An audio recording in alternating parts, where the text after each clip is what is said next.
What's going on, everybody? Mortem here, this time bringing you games that I actually did 100% but never bothered to actually review. Now, I review games like this all the time, however, for various reasons that we'll discuss, I never bothered to review these titles. Now, typically speaking, this will be things like relevance, time, etc., because I do have several 100%s that I haven't actually reviewed, obviously. But with no further ado, let's actually jump into this thing. Starting with one that I think people won't be surprised that I've played, but might be surprised that I haven't reviewed, and that is Divinity Original Sin 1. Now, like a lot of people, I was enamored with Divinity Original Sin 2. After playing that game, I needed to know everything there was about the Divinity universe, and then I shared it with the internet, which is largely how this channel came to be, or at least how it started to gain any sort of following. But with Original Sin, much like all of the other Divinity games, I did a full story overview as well as a bunch of lore videos for them, etc. And for Original Sin in particular, I thought about doing an actual review of it, but frankly, Original Sin 2 outshined this game so hard that really most people only ever want to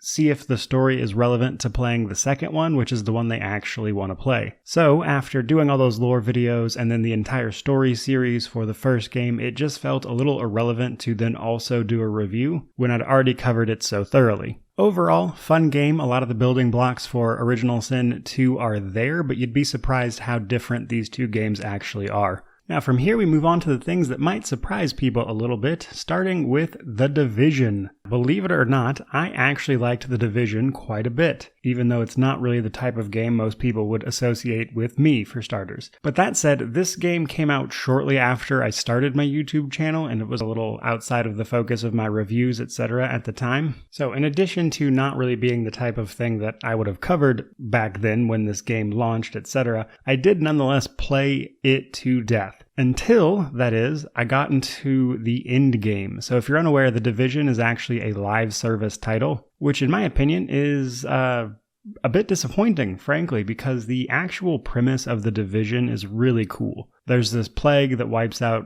New York City basically during Black Friday, and you're part of an elite government unit that is activated to investigate it, and the story is actually really rewarding. And I loved running through abandoned New York, etc., and all this just post-apocalyptic-esque type stuff in this city and fighting off all these people, etc. It was really compelling until you get to the end game, where it just becomes a shallow grind fest, and as such, I never really got around to going back to play it. Then next up on our list, we have Far Cry 5. Now this, to put it very simply, is because I bought Far Cry 5 for one reason and one reason only, and that is because I used to live where this game is set. So if you're unaware, Far Cry 5 is set in a made-up county in Montana in the United States. I used to live in Montana. In fact, the town that I used to live in is actually referenced in game. This made-up county is supposedly a ways south of where I used to live. They actually use it as a reference point in game, which I thought was really cool. And while I did enjoy Far Cry 5, I'd be lying if I said I played it for any other reason than the fact that I used to live where it was set. Pretty great game though, again, until you get to the end.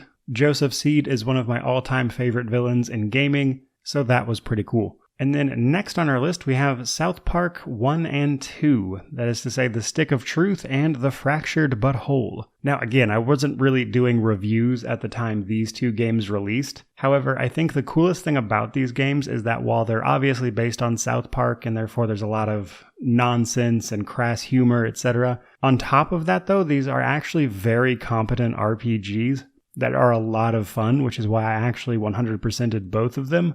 Plus, I love South Park, so here we are. Now, in terms of why I didn't review them, again, wasn't really doing reviews at the time, but I probably wouldn't really review them now because frankly I need to make money off my videos and I doubt they would get monetized. And then last but not least, we have Watch Dogs 1 and 2. Now, this might surprise some people, but I loved the premise of Watch Dogs. I thought it was just a great concept. Now, unfortunately, in my opinion, this is a series that I think failed to deliver on the fantasy of what it was trying to convey. The original Watch Dogs suffered from, frankly, an uninteresting protagonist. I think the second game went a little too far in the other direction, where everyone was just this ridiculous over-the-top character. And while I heard good things about Legion, I couldn't be bothered to play it after my experience with the first two. And truth be told, I doubt anybody's looking for a review of these titles these days, and while my hopes aren't exactly high, part of me does wish they could nail this setting, kind of that whole hacker vibe into the future type stuff that they were going for. But again, I just kind of felt like the games failed to deliver in that regard, so I just kind of felt like interest fizzled out before I could really get around to reviewing them. But there you guys go, there are some games that I did the 100% on, in some cases well before I was even doing it for reviews for a living, but regardless, I'd never bothered to review these titles, so there's a quick synopsis on some of them. Hope you enjoyed the video. If you did, please remember to like, comment, subscribe,